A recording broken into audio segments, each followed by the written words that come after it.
No breaks, no pauses, just 3 times straight. How did she do it? The unexpected challenger. The artificial gravity in the Orion Speedway's VIP lounge felt heavier than usual to Lauren Kincaid as he watched the replays for the 5th time.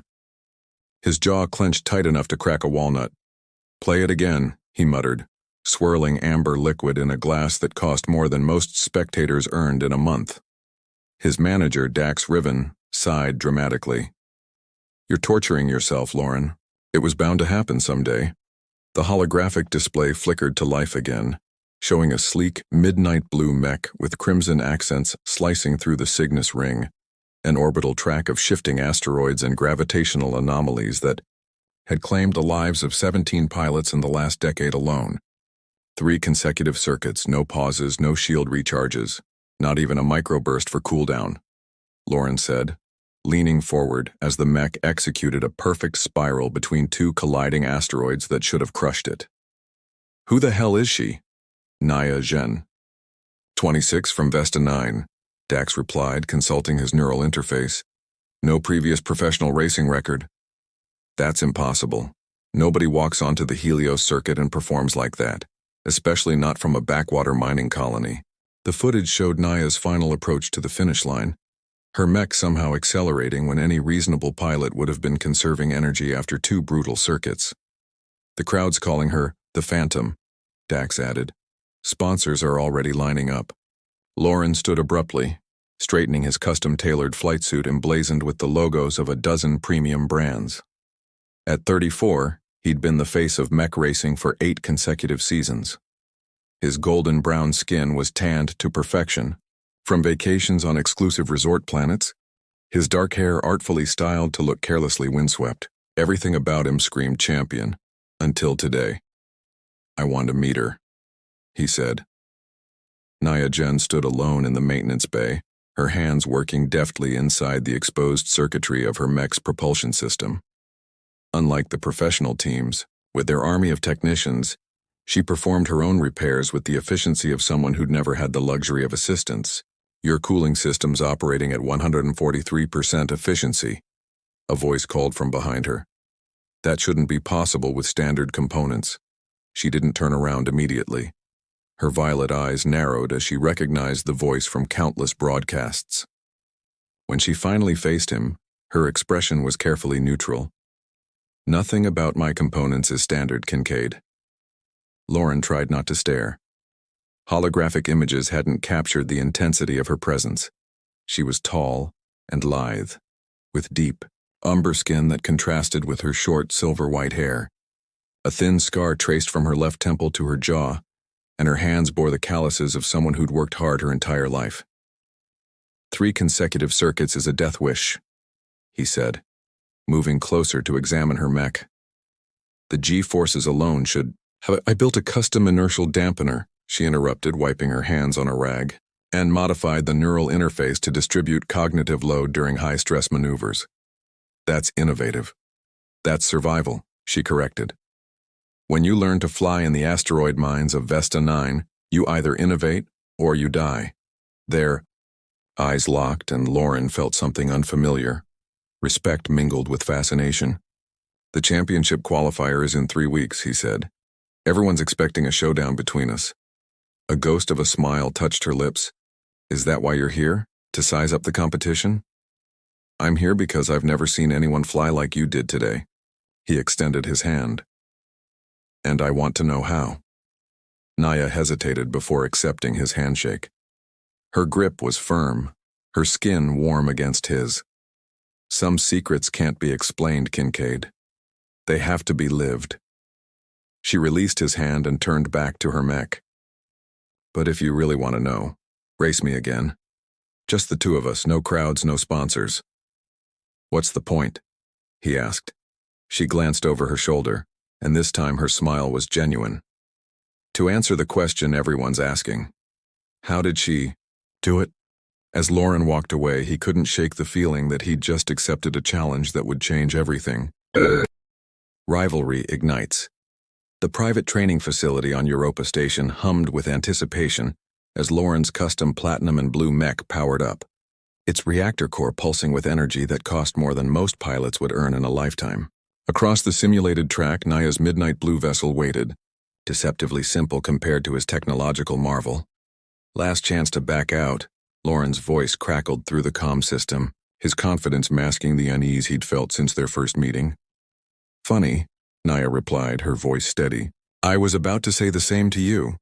The countdown began, and when it hit 0, both mechs launched forward with such acceleration that the observation deck's windows vibrated. They tore through the holographic simulation of the Cygnus ring, their machines dancing between virtual asteroids that mimicked the real course's unpredictable patterns. Lauren had studied her technique obsessively for days, yet seeing it firsthand was different. Where he calculated each move with precision, Naya flew with an almost preternatural instinct, her mech moving through impossible gaps seconds before they appeared. Halfway through the second circuit, Lauren pushed his machine beyond safety protocols, determined to overtake her on a particularly treacherous stretch. Their mechs were nearly touching as they threaded through a narrow corridor of spinning debris. You're going to burn out your stabilizers at that output, Naya warned, her mech suddenly dropping beneath his in a move that defied conventional flight physics. Concern for your opponent, Jen? That's not how you win races. Lauren shot back, compensating for her unexpected maneuver. There's winning, and then there's surviving, she replied as they emerged into a momentary clearing. Not always the same thing. When they completed the third circuit, the simulation ended with Naya ahead by mere seconds. Lauren sat in his cockpit, breathing heavily, a mixture of frustration and admiration coursing through him. In the station's upscale lounge afterward, they sat across from each other, the gas giant Jupiter filling the viewport behind them. Lauren pushed a glass of rare Martian whiskey toward her. Where did you learn to fly like that? He asked. No academy teaches those techniques. Naya took a small sip, savoring the expensive drink. When you grow up navigating mining rigs through unstable extraction zones, you develop skills they don't teach in fancy flight schools. So Vesta 9 made you a great pilot? Vesta 9 made me a survivor, she corrected, her violet eyes reflecting the swirling clouds of Jupiter. My sister made me a great pilot. Something in her expression changed, a flicker of pain quickly masked. Lauren leaned forward, suddenly less interested in her techniques than in the story behind them. Your sister? Naya hesitated, tracing the rim of her glass. Talia, she was the real prodigy. Taught me everything I know, she paused. She's dying. Asteroid dust disease. The advanced medical treatment she needs costs more than our entire colony makes in a year. Understanding dawned on Lauren. That's why you appeared out of nowhere. The championship purse. 5 million credits to the winner. Naya nodded. Enough for her treatment and then some. Lauren studied her face, seeing beyond the competitor for the first time. Why tell me this? I'm standing between you and that prize. Because you asked how I did it, she answered simply. When you have someone you'd die for, you find ways to do the impossible. The evening stretched into night as they talked, rivalry gradually giving way to something neither had expected. Lauren shared stories of the loneliness that came with his success, the emptiness of victories that had become routine. Naya spoke of growing up in the harsh environment of Vesta 9, where every resource was precious and dreams were luxury items few could afford. As they parted ways, Lauren impulsively reached for her hand. I have connections at the Galileo Medical Institute, the best specialist in the system. Naya's eyes widened slightly. Why would you help me? I'm trying to take your title. Maybe I'm tired of racing without purpose, he said, surprising himself with the admission. His fingers lingered on hers. Or maybe I'm just curious to see what you'll do next. When she smiled, a genuine smile that reached her eyes, Lauren felt something shift between them, something that transcended competition. Don't think this means I'll take it easy on you in the championship, she warned, but there was warmth in her voice. I would be insulted if you did, he replied, watching her walk away and realizing that for the first time in years, he was looking forward to a race not for the victory, but for the challenge and the chance to see Naya Jen fly again. Secrets of Vesta 9. The transport shuttle to Vesta 9 was nothing like the luxury crafts Lauren usually traveled in. Its utilitarian interior rattled with each atmospheric adjustment, and the other passengers, mostly miners and supply workers, eyed his expensive clothing with undisguised suspicion. Your public relations team must be having fits right now, Naya said beside him. Amusement playing at her lips, Lauren shrugged. Dax nearly had a seizure when I told him. The most dangerous colony in the outer belt is not a vacation destination, he said. He's not wrong, she replied as the shuttle began its final approach. Through the viewport, Vesta 9 appeared, a massive asteroid partially hollowed out, with modular habitation units extending from its surface like metallic growths. Mining equipment scarred its exterior, and the artificial lights of the colony gleamed dimly against the darkness of space. Home, sweet home, Naya murmured, a complex emotion in her voice. The colony's interior was a maze of narrow corridors and cramped living spaces. The air smelled of recycled oxygen and machinery, and the constant hum of life support systems created a background drone that permeated everything. Residents stopped to stare as Naya led Lauren through the main thoroughfare, whispering excitedly among themselves. You're quite the celebrity here, Lauren observed. First person from Vesta 9 to ever qualify for the Helios circuit, she explained. It's given them something to cheer for. They arrived at a small medical unit where a young woman lay on a bed, connected to various monitoring devices. Despite her illness, the resemblance to Naya was striking. The same defined features, though her skin had a grayish tinge that spoke of prolonged illness. You brought a visitor, Nye? Talia asked, her voice weak but her eyes alert and curious. This is Lauren Kincaid, Naya replied, taking her sister's hand. Recognition sparked in Talia's expression, the champion himself. To what do we owe the honor? Your sister's making me work for my title, Lauren said, smiling. I wanted to meet the person who taught her. They spent hours in the small room, Talia sharing stories of their childhood, how they'd reprogrammed mining drones to race through the asteroid field, much to the colony administrator's dismay. Despite her condition, her passion for piloting was evident in every word. Show him the course, Talia urged her sister as evening approached. The real one. Naya hesitated, then nodded. If you're up for some real flying, Kincaid. She led him to a maintenance hangar where two modified mining crafts waited, nowhere near the sophistication of professional racing mechs, but sturdy and surprisingly agile, as Loren discovered when they launched into the asteroid field surrounding the colony. This is where we learned. Naya's voice came through his headset as they navigated between massive rocks. Follow me if you can. What followed was the most exhilarating and terrifying flight experience of Loren's career. Naya guided him through narrow passages that seemed to appear and disappear with the shifting of the asteroids, using the very instability of the environment to create momentum. There was no safety net, no course boundaries, just the cold void of space and the deadly beauty of the asteroid field. When they finally returned to the hangar, breathless and exhilarated, Loren looked at Naya with new understanding. You weren't trained to race, he said. You were trained to survive. There's a difference? She asked, a challenge in her eyes. Later, under the artificial night lighting of the colony's central dome, they sat together watching the simulated stars. The cramped quarters of Vesta 9 meant that personal space was minimal, and they found themselves closer than either had intended, shoulders touching as they looked upward. I never understood until now, Loren admitted quietly. Racing has always been about glory for me, about proving I'm the best. For you, it's more.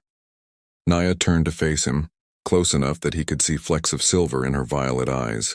When you grow up with nothing, everything you do has purpose. Racing isn't just a sport here, it's hope. The moment stretched between them, charged with something neither had anticipated. When Loren reached up to brush a strand of silver-white hair from her face, Naya didn't pull away. His fingers lingered against her cheek, tracing the scar that told of a life so different from his own. I've never met anyone like you, he whispered. Their kiss was gentle at first, tentative as if both were afraid of what it meant. Then Naya pulled him closer, her hands gripping the fabric of his shirt, and all hesitation vanished. Under the artificial stars of Vesta 9, champion and challenger forgot the race that awaited them, lost in a different kind of connection. One neither had been searching for, yet both had found. The ultimate race, the Helios Championship Arena, orbited Titan, Saturn's largest moon, its massive structure gleaming against the orange haze of the satellite below. Holographic advertisements for the season finale stretched across space, featuring the two finalists who had captured the imagination of the entire system. Lauren Kincaid, the 8-time champion fighting to maintain his legacy, and Naya Zhen, the mysterious newcomer from Vesta 9 who had redefined what was possible in mech racing. In the preparation bay, tension crackled like static electricity. Lauren's team of technicians swarmed around his platinum mech, making final adjustments under the watchful eye of Dax Riven, who had barely spoken to his client since discovering his unauthorized trip to Vesta 9. "The board wants to talk to you," Dax said tersely, handing Lauren his helmet. Something about unusual betting patterns. People putting massive credits on Jen to win. Lauren glanced across the bay to where Naya worked alone on her mech, her focus absolute as she calibrated the neural interface. The memory of their time on Vesta 9 lingered, a warmth that contrasted sharply with the cold reality of the championship. "Tell them I'm focused on the race," Lauren replied, his eyes still on Naya. Dax followed his gaze and frowned. "Don't throw this away for a distraction, Lauren. Whatever happened between you two isn't your concern." Lauren cut him off, his tone final. Across the bay, Naya felt his gaze and looked up. For a moment, their eyes met and the chaos of the preparation bay seemed to fade. 3 weeks had passed since Vesta 9. 3 weeks of intense training punctuated by secret messages and brief stolen moments together, but today they were competitors again. The championship course was the most challenging yet, a modified version of the Cygnus ring that incorporated elements from Saturn's treacherous rings. Natural and artificial hazards would test even the most skilled pilots, with shifting ice fragments, electromagnetic anomalies, and gravitational eddies that could tear a mech apart. "Pilots to starting positions," the announcement echoed through the arena. Millions of spectators watched virtually from across the system, while the elite few with enough influence or wealth observed from the arena's observation decks. As Loren settled into his cockpit, a private communication channel activated. "No matter what happens today," Naya's voice came through clear and determined. What happened on Vesta 9 was real. Before he could respond, the channel closed and the countdown began. The race started with explosive acceleration, both mechs shooting forward with such force that spectators gasped. They were evenly matched through the first circuit, trading the lead multiple times as they navigated the treacherous course. Lauren's experience showed in his precision, while Naya's unconventional techniques allowed her to take risks that left commentators speechless. Halfway through the second circuit, Lauren noticed something wrong with Naya's mech. Its movements had become erratic, its stabilizers fluctuating. Using a private channel, he called out to her. "Naya, your port thruster's destabilizing." Her response was strained.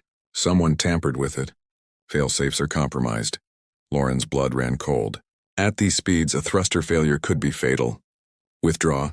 It's not worth it." "Talia's treatment is worth everything," she replied, her determination evident even as her mech struggled through a particularly dense field of debris. As they approached the third circuit, the situation deteriorated rapidly. Naya's mech began venting coolant, leaving a trail of glittering particles in its wake. She fought to maintain control, compensating with extraordinary skill, but the damage was spreading to critical systems. Lauren made a split-second decision. Against every competitive instinct, he adjusted his course to fly alongside her, using his mech's shield generators to partially protect her damaged vessel. The maneuver cost him precious seconds and energy, but it stabilized their flight path. "What are you doing?" Naya demanded. "Proving there's more to racing than winning," he answered, guiding them through a narrow passage where ice fragments the size of small buildings threatened to crush them both. Together, they navigated the remainder of the course, their mechs moving in a synchronized dance that left spectators breathless. As they approached the finish line, Lauren's mech suddenly veered to the side, allowing Naya to cross first by a fraction of a second. The arena erupted in chaos. Half the crowd celebrated Naya's historic victory, while others protested Lauren's unexpected maneuver. Officials immediately began reviewing the race footage, and speculation about collusion spread like wildfire through the commentary. In the landing bay, emergency crews surrounded Naya's damaged mech. When she emerged shaken but unharmed, her eyes immediately sought Loren. He stood waiting, his expression unreadable as officials approached them both. "The race results are under investigation," one announced formally. "There are allegations of sabotage and potential race manipulation." Naya stepped forward, her voice steady despite her exhaustion. "Check the maintenance logs. Someone accessed my mech's control system 6 hours before the race, and my course deviation was to prevent a catastrophic failure." Lauren added. I made a judgment call to save another pilot's life. As medical teams insisted on examining them both and security personnel began a thorough investigation of the mechs, Lauren managed to whisper to Naya, "Whatever happens with the results, I've already arranged for Talia's treatment to begin tomorrow." Tears welled in her violet eyes, a vulnerability she rarely showed. "Why would you do that?" His answer was simple. Because some things matter more than winning. As they were separated for questioning, both knew that regardless of the official outcome, the race had changed them and perhaps the future of the sport forever. Beyond victory, dawn broke over the Galileo Medical Institute on Europa, its crystalline towers capturing the first rays of distant sunlight. Inside a private recovery room, Talia Zhen sat up in bed for the first time in months, color returning to her face as the revolutionary treatment slowly reversed years of damage from asteroid dust disease. Naya watched from the doorway, exhaustion and relief etched on her features. The week since the championship had been a whirlwind of investigations, hearings, and media speculation.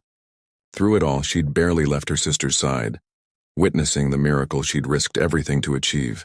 "You should get some rest," Lauren said quietly, approaching with 2 cups of real coffee, an extravagance that would have been unimaginable on Vesta 9. "The doctors say she's responding better than expected." Naya accepted the coffee, her fingers brushing his. "I keep expecting to wake up back in our quarters on Vesta 9. All of this just a dream."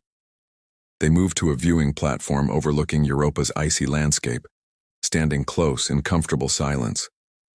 The investigation had uncovered a sabotage plot orchestrated by a gambling syndicate that stood to make billions if Naya's meteoric rise ended in tragedy. Both pilots had been cleared of any wrongdoing, but the championship results remained contested. "The Racing Commission makes their final decision today," Loren said, watching the steam rise from his cup. "About the title, does it matter anymore?" Naya asked, her gaze distant. "It should. You deserve that win even before my interference." She turned to face him fully, studying the face that had become so dear to her in such a short time. "You saved my life." "And Talia's. That means more than any title." "Maybe we both won something more important," he replied, setting down his cup to take her hands in his. The past week had forced them to confront feelings that had developed rapidly yet undeniably. What had begun as rivalry had evolved into respect, then attraction, and now something deeper that neither had anticipated. "I've been thinking about what comes next," Loren said, his thumbs tracing circles on her palms. 8 championships, and none of them made me feel the way flying with you does. Are you saying you're ready to lose more races?" She teased, though her eyes were serious. "I'm saying I'm ready for a different kind of race altogether." He paused, gathering courage for words that came less easily than piloting through asteroid fields. "The Outer Rim Exploration Initiative contacted me months ago. They need experienced pilots to map jump points beyond Neptune. It's dangerous, uncharted territory." "Sounds like home," Naya said with a small smile. "They need 2 pilots, partners." The word hung between them, laden with meaning beyond professional collaboration. "I told them I knew someone who could fly circles around me and see patterns no one else can." Her breath caught. "You want us to go together? Leave racing behind?" "Racing gave me trophies. You showed me purpose." He drew her closer. "But only if that's what you want. Talia could come too, the initiative. Has the best medical facilities in the system." Naya's mind raced through the possibilities, leaving behind the fame and fortune of professional racing for the unknown reaches of space, trading certain glory for uncertain discovery. Yet the thought of exploring the stars with Lauren, of finding new challenges together, resonated in a way that even racing never had. "The champion and the challenger, charting new territory," she murmured, a slow smile spreading across her face. "It has a certain poetry." Their kiss was unhurried, a promise rather than the desperate passion they'd shared on Vesta 9. When they separated, Lauren rested his forehead against hers. "So that's a yes?" he asked. "On one condition," she replied, violet eyes sparkling. "I get to fly point on the first expedition." Lauren laughed, the sound echoing across the icy landscape. "I wouldn't have it any other way." Later that afternoon, as news broke across the system that both pilots had declined the championship title and announced their joint venture into deep space exploration, speculation ran wild. Commentators debated their motives, sponsors scrambled to adjust their strategies, and fans expressed both disappointment and excitement. But in a quiet room at the Galileo Medical Institute, none of that mattered. Naya sat beside her recovering sister, holding her hand as she shared their plans for the future. "So that's what was happening between you two," Talia said with knowing smile. "I thought you were just studying his technique." Naya blushed slightly. "He showed me there's more to life than just surviving. That we can actually live." "Mom and Dad would be proud," Talia said softly, referring to the parents they'd lost to a mining accident years before. "They always said we were meant for the stars." A gentle knock at the door announced Lauren's arrival. He entered hesitantly, still unsure of his place in this family moment. "The transport to the Outer Rim station leaves in 3 days," he said. "The doctors say Talia should be strong enough to travel by then." Talia studied him with an appraising gaze, then nodded approvingly. "Take care of my sister out there, champion. She likes to take unnecessary risks." "I've noticed," Lauren replied with a warm smile. "Though between the two of us, I'm not sure who needs more looking after." As twilight fell over Europa, casting long shadows across its frozen surface, Naya stood between her sister and the man who had changed her life, feeling for the first time that she was racing toward something, rather than away from the past. The question that had captivated the racing world, how did she do it, had been answered in ways no one could have predicted. It wasn't just skill or desperation that had pushed her beyond normal limits. It was love, for her sister, for the art of flying, and now for Loren. And in the vast, uncharted spaces that awaited them, that same love would fuel their greatest adventure yet.